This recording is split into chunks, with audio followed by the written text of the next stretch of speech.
घर कैसे चलता है ये तो सारा कुछ मेरा शरीर ही देख के बताया जा सकता है कि हम लोग को आगे कुछ रास्ता दिखाई नहीं दे रहा है। क्या होगा हम लोग के साथ, हम लोग का भविष्य क्या होगा। बहुत ऐसे विद्यार्थी जिसका कि उम्र निकल गया, अब किसी भी नौकरी का वो तैयारी नहीं कर सकते हैं। आगे जाके क्या करेंगे, एक तरफ कुआं दूसरी तरफ खाई है। इन सरकार को समझ भी नहीं आती। सरकार हमारे साथ इतनी क्रूरता और निर्दयता से पेश आ रही है जो हम लोग कभी आशा भी नहीं किए थे कि अभ्यर्थी ऐसे हैं यहाँ पर जिनकी शादी लग चुकी थी, लेकिन फिर भी नहीं, ये नौकरी होने की वजह से उन लोगों की शादी टूट गई। उसमें हम भी हैं। मेरा जो चेहरा है फेस से देख के आपको पता लग रहा होगा कि हमारी स्थिति क्या है। जब मेरी स्थिति इस तरह से है तो हमारे बाल बच्चों परिवार की स्थिति।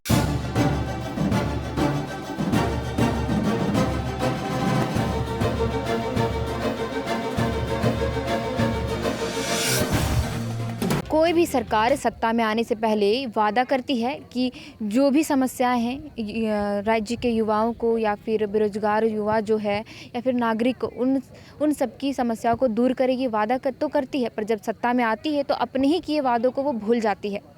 ठीक हेमंत सरकार को सत्ता में आए हुए 19 महीने हो चुके हैं और अपने किए हुए वादे को वो भूल रही है। आपको बता दें कि आए दिन जो बेरोजगार युवा है वो सड़कों पर अपनी ही मांगों को लेकर उतरते आए हैं। 8 अगस्त को अगस्त क्रांति के तौर पे उन लोगों ने धरना प्रदर्शन किया था, तो भी सरकार ने उनकी बातों को नहीं सुनी और अनसुना करते हुए सिर्फ आश्वासन दिया। उसके बाद जो बेरोजगार युवा है उनके जन्मदिन पर, माननीय मुख्यमंत्री के जन्मदिन पर बेरोजगार दिवस के तौर पर मनाती है और एक उम्मीद के साथ कि शायद सरकार उनके जन्मदिन को जो बेरोजगार दिवस के रूप में मना रही, तो शायद सरकार के तक उनकी बात पहुंचे और उनकी जो भी मांग है उन पर सरकार गौर फरमाएगी। झारखंड के जो बेरोजगार युवा है वो सड़कों पर उतरती है कि शायद उनकी जो मांग है सरकार तक पहुंच पाए, पर ये सब करने के बावजूद भी सरकार तक उनकी बात नहीं पहुँचती है, ना ही सरकार इनके बातों पर गौर फरमाती है।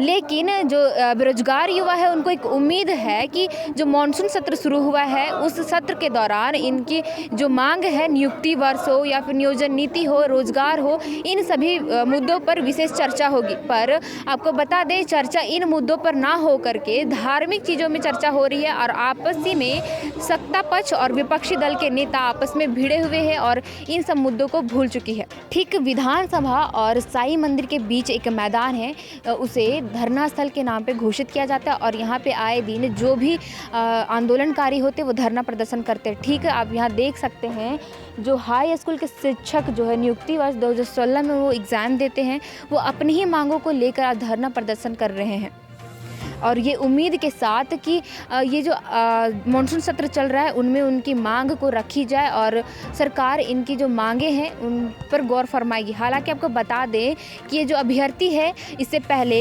जगन्नाथ महतो के आवास को घेराव कर चुके हैं और उसके बाद प्रोजेक्ट भवन में भी। इसके बावजूद भी सरकार तक इनकी जो बात है नहीं पहुँचती और सरकार इनको बस झूठा आश्वासन देते आई है। और आज एक बार फिर मानसून सत्र के दौरान ये लोग यहाँ पे धरना प्रदर्शन कर रहे हैं ताकि इनकी जो बात है वो सत्र के दौरान सदन पर रखी जाए और इनका जो मांग है वो पूरी हो। तो आइए हम इनसे बात करते हैं। पहले तो अपना परिचय बताइए। मैं बिहारी अम्बेडकर बोकारो जिला से और इतिहास नागरिक विषय के अनुशंसित शिक्षा के अभ्यर्थी हैं। हम लोग सभी जो है मेरिट में आए हुए स्टूडेंट्स हैं और हम लोग जो है फाइनली सेलेक्ट हो चुके हैं और अब जो है सिर्फ हम लोगों को ज्वाइनिंग लेटर मिलना है। एग्ज़ाम कब आप लोगों ने? एग्ज़ाम 2016 में हम लोगों ने दिया, उसके बाद रिजल्ट जो है 2017 में आया। 18 में जो है डॉक्यूमेंट्स वेरिफिकेशन हुआ। उसके बाद जो है फाइनल रिजल्ट के लिए उसमें भी हम लोगों ने जो है लंबे समय तक धरना दिया JSSC कार्यालय के समक्ष। 1.5 माह का जो है लंबा जो है धरना हम लोगों का चला। उसके बाद जो है इसी गवर्नमेंट के द्वारा, हेमंत सरकार के द्वारा ही जो है फाइनल रिजल्ट भी हम लोगों को दिया गया। उसके बाद जो है हम लोगों का जो है फाइल JSSC के द्वारा जो है शिक्षा विभाग को भेज दिया गया अनुशंसा करके, और बस वहाँ से फाइल जिला भेजना था और हम लोगों को नियुक्ति पत्र मिलनी थी। लेकिन इसके बीच जो है सरकार बिना किसी कारण का, कोई कारण नहीं रहने के बाद भी जो है हमारी नियुक्ति को रोके हुए है।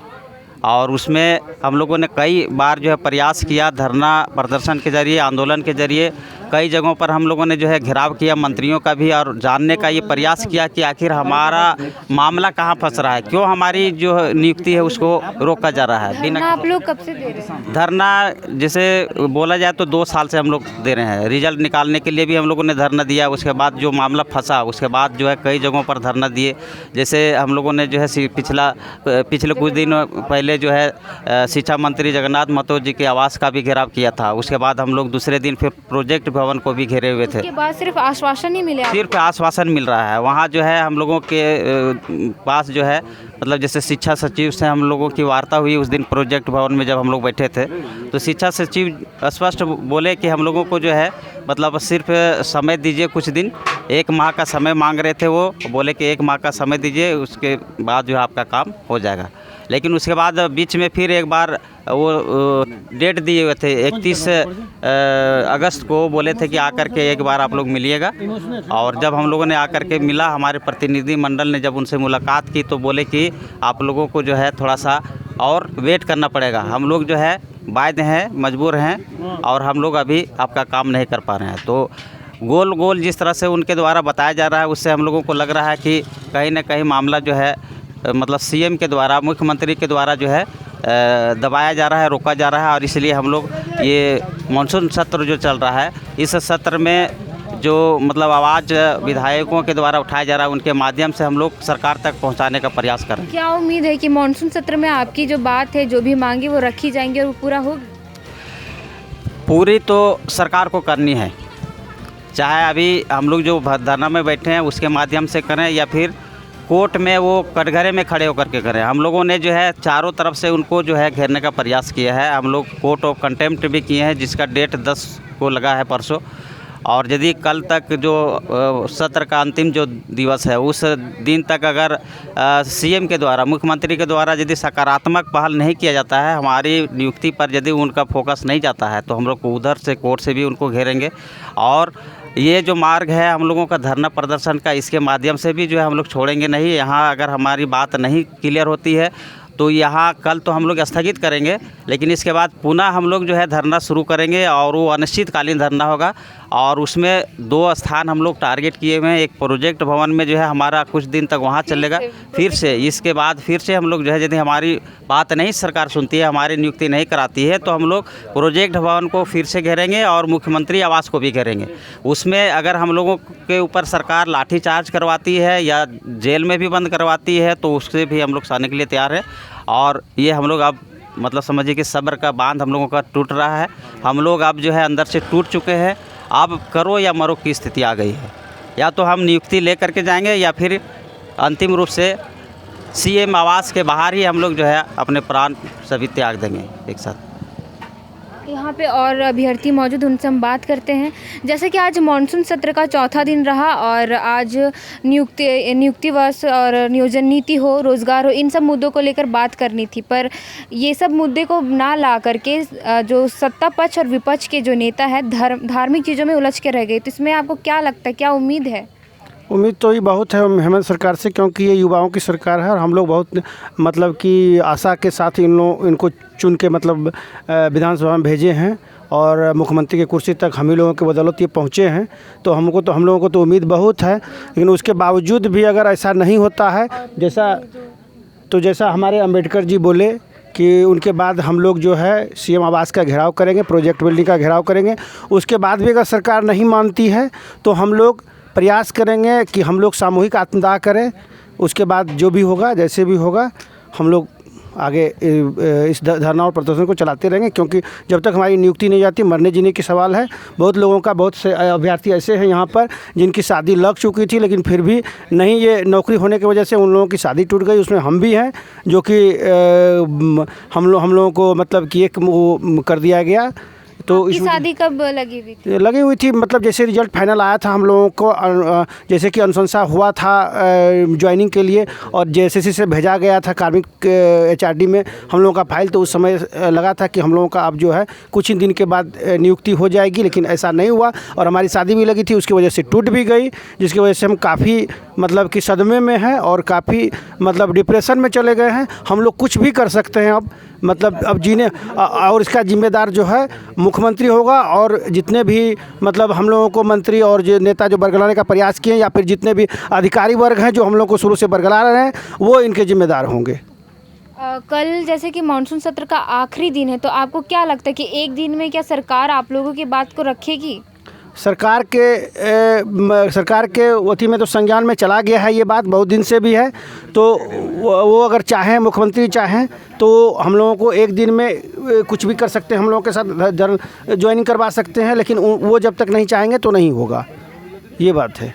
तो अभी आपके जीवन में क्या बीत रहा है, मतलब कि शादी टूट गई? अभी हम लोग काफ़ी मतलब कि अवसाद में हैं, डिप्रेशन में चले गए हैं, फ्रस्ट्रेट हो गए हैं। हम लोगों को आगे कुछ रास्ता दिखाई नहीं दे रहा है, क्या होगा हम लोग के साथ, हम लोग का भविष्य क्या होगा। बहुत ऐसे विद्यार्थी जिसका कि उम्र निकल गया, अब किसी भी नौकरी का वो तैयारी नहीं कर सकते हैं, आगे जाके क्या करेंगे। एक तरफ कुआं दूसरी तरफ खाई है। इन सरकार को समझ भी नहीं आती कि इन लोगों के साथ कुछ ऐसा किया जाए, मतलब न्याय किया जाए जो हम लोग जेन्युइन हकदार हैं, फिर भी ये सरकार देना नहीं चाहती है। पता नहीं अब क्या है इनके पीछे, क्या इनकी मंशा है। मतलब आपका यही कहना है कि अगर कोई भी अभ्यर्थी अगर एग्ज़ाम देते हैं तो उसके लिए आपको प्रिपेयर होना पड़ेगा कि आप आंदोलन करो, धरना प्रदर्शन जी जी, अभी तो झारखंड में इसी तरह का माहौल बन रहा है कि पहले आप एग्ज़ाम दीजिए, फिर धरना पर बैठिए, फिर कोर्ट में जाइए, फिर आपके ऊपर लाठीचार्ज होगा, फिर ये होगा, तो फिर उसके बाद आपको हो सके सरकार के अगर अनुकंपा हुई तो आपको नियुक्ति पत्र मिलेगा भी, नहीं तो वैसे ही रह जाइए। यहाँ पे मौजूद और है अभ्यर्थी, उनसे हम बात करते हैं। अपना परिचय बताइए। मेरा नाम पुनीत राम महतो है। मैं रामगढ़ जिला का रहने वाला हूँ। टीजीटी का नागरिक और इतिहास शास्त्र का अभ्यर्थी, सफल अभ्यर्थी हूँ। आपकी उम्र सीमा बीतते जा रही है और नियुक्ति अभी तक नहीं मिल पाई है, आप क्या कहना चाहेंगे सरकार को? सरकार से यही कहना चाहेंगे कि जो वादे की थी सरकार, वो जल्द से जल्द हमारे साथ पूरा करे। अब मेरा जो चेहरा है, फेस से देख के आपको पता लग रहा होगा कि हमारी स्थिति क्या है। जब मेरी स्थिति इस तरह से है तो हमारे बाल बच्चों परिवार की स्थिति क्या होगी।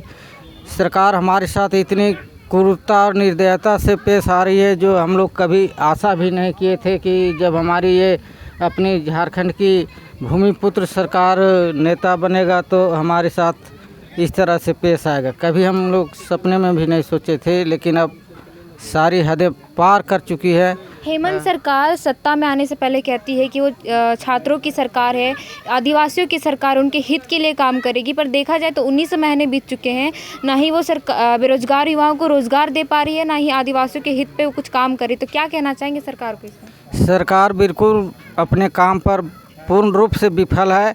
वो केवल चुनाव जीतने के लिए जनता के साथ झूठे वादे किए थे, जो अब असली रूप में प्रकट हो रहा है, दिखा हम सब पब्लिक को, जनता को पड़ रहा है। रोज़गार या विकास, आम जनता के दुख दर्द का एक भी उनका काम कहीं भी नहीं दिखाई पड़ रहा है। पूरे राज्य में सभी जगह पर विद्यालय से लेकर पढ़ना, यहाँ पर समझिए कि जन्म लेना ही अब इनके अनुसार पाप लगता है कि झारखंड में जो जन्म लेगा उसका भविष्य, उनके बाल बच्चों का भविष्य का क्या होगा क्या नहीं होगा, यह कोई नहीं जान सकता है। आप लोगों ने लगातार 2 साल से धरना प्रदर्शन करते हुए आ रहे हैं और हाल ही में आपने शिक्षा मंत्री का आवास का घेराव किया था, उसके बावजूद भी सरकार की तरफ से आश्वासन ही दिया जाता है। तो क्या लगता है कि एक दिन मानसून सत्र का बचा हुआ है, तो एक दिन में सरकार आपकी बात सुन पाएगी? अगर वो चाहे तो ज़रूर कर पाएगी, और नहीं चाहेगी तो उसका कोई सीमा निर्धारित नहीं है कि कब वो करेगी और नहीं करेगी। तो आगे की क्या रणनीति होगी फिर आप लोगों की? आगे की रणनीति रहेगी हमारी कि हम आगे भी, आज कल हमारी धरना की आखिरी दिन होगी, इसके बाद भी हम फिर धरना देंगे और बाल बच्चों के साथ भी आएंगे, और जितना होता है अंतिम सांस तक यहीं पर बैठे रहेंगे जब तक कि वो हमारी बातों को नहीं माने। जैसा कि आप कह रहे हैं कि आपकी उम्र सीमा जा रही है, आपके बच्चे जो है बड़े हो रहे हैं, तो अभी घर कैसे चलता है आपका? घर कैसे चलता है, ये तो सारा कुछ मेरा शरीर ही देख के बताया जा सकता है कि कैसे घर चलता होगा सर। इससे बदतर और क्या बता सकते हैं हम। जैसे कि आपने सुना कैसे इन लोगों के चेहरे पे दर्द है, दर्द है, एक मायूसी है, एक उम्मीद है कि सरकार शायद इनकी बात सुने और इनकी जो भी मांग है उन्हें पूरा करे। तो यहाँ पे और भी अभ्यर्थी हैं, उनसे हम बात करते हैं। आप कौन से ज़िले से आए हैं? त्याजेश कुमार गिरिडीह जिला से। गिरिडीह जिला से। ये आने मतलब यहाँ आए हुए हैं, लगातार आप लोग धरना प्रदर्शन कर रहे हैं, तो आप आखिरी उम्मीद है कल का कि कल के बाद अगर सरकार कुछ निर्णय लेती है तो वो एक तरह से आप अच्छा निर्णय लेती है तो आप लोगों के लिए वो सही रहेगा, अगर नहीं लेती है तो इसके बाद आप लोगों की क्या रणनीति होगी? हम लोग की आगे की रणनीति होगी, यहाँ से यदि कुछ डिसीजन आता है तो ठीक है, और यदि कोई डिसीजन ठोस निर्णय नहीं आता है उसके बाद हम लोग प्रोजेक्ट भवन और मुख्यमंत्री का आवास घेराव किया जाएगा। इसके बावजूद भी अगर सरकार सिर्फ आश्वासन देगी तो उसके बाद आप लोग क्या करेंगे? क्योंकि हर बार आप लोग धरना पे उतरते हैं और हर बार सरकार आश्वासन ही देती आई है। हम लोग को अब आश्वासन नहीं चाहिए, अब हम लोग को नियुक्ति पत्र चाहिए। जब तक यहाँ से नियुक्ति पत्र नहीं मिलेगा तब तक नहीं हटेंगे। और एक आप लोगों ने हाल मतलब कल एक पोस्टर लिया हुआ था जिसमें लिखा हुआ था नियुक्ति दो या तो मृत्यु दो। अच्छा, मृत्यु दो। तो इस पर आप सरकार को क्या निशाना साधेंगे? बस यही कहना चाहते हैं, हम लोग को नियुक्ति पत्र दे दीजिए, ठीक है। हम लोग मांग रहे हैं, अपना अधिकार मांग रहे हैं।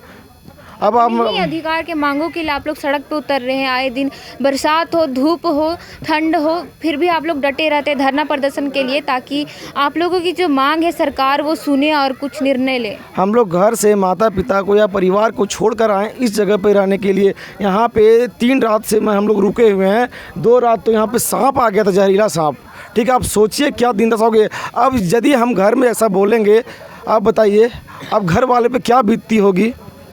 कल तो काफ़ी भारी बारिश हुई है रांची में, इसके बावजूद भी आप लोग इसी टेंट हाउस में रुके थे? हाँ, इसी टेंट हाउस में हम लोग बेंग के थे। सारा बेड गीला होते, बेड गीला हो गया, मैडम देख लीजिए, ठीक है। और इसी गीले बेड पे भी सोए थे हम लोग। अब बाकी के लोग भी जितने यहाँ पे अभी कुल कितने अभ्यर्थी होंगे? अभी हम लोग मैंने कुल अभ्यर्थी 250 अभ्यर्थी यहाँ पे थे, ठीक है। अभी कुछ लोग घूमने के लिए गए। अभी कुल अभ्यर्थी यहाँ देख लीजिए 50-60 लोग हैं। इस जगह में 250 के लगभग में अभ्यर्थी रहे। हाँ, सो जाते हैं यहीं पे। किन किन मुश्किलों का सामना करना पड़ता है रात के अंधेरी में?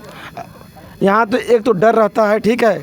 2-3 लोग जागे हुए रहते हैं, घूमते हैं, चारों ओर से देखते हैं कि यहाँ पहरेदारी करते हैं, ठीक है। और फिर यहाँ मच्छर का थी दिक्कत है और लाइट का भी यहाँ पे प्रॉब्लम है। जैसा कि आपने सुना कि हमने बात की यहाँ के जो अभ्यर्थी जो मौजूद थे उनसे, उनके जो फेस पे एक दर्द दिख रहा है, एक उम्मीद है कि सरकार शायद ही इनकी बात को रखेगी। और कल मानसून सत्र का आखिरी दिन है और इन्हें खास उम्मीद है कि वो एक दिन ही इनकी जीवन का निर्णय जो है, एक निर्णय इनके जीवन को बदल सकती है। अब देखना ये रहेगा कि सरकार क्या कुछ निर्णय ले पाती है। यहाँ पे बहुत सारे अभ्यर्थी हैं जिनके नियुक्ति वर्ष नहीं आता है, जिसकी वजह से उनकी शादी भी टूट जाती है, इसके बाद वो बहुत ही डिप्रेशन में चले जाते हैं। तो सरकार से मैं यही अपील करूँगी कि जल्द से जल्द ऐसे अभ्यर्थी जो है, जो हर एक चीज़ को मतलब हर एक मुसीबतों का सामना करते हुए एक उम्मीद के साथ लगातार धरना प्रदर्शन करते आ रहे हैं, और एक आखिरी उम्मीद है कि आप कुछ निर्णय लेंगे जिसके वजह से, जिसके बाद इनकी जो जीवन है वो बदल सकती है। इसी के साथ आप तमाम खबरों के लिए जुड़े रहे जनचर्चा टीवी के साथ। कैमरा पर्सन विभास के साथ मैं श्रेया रतन, रांची।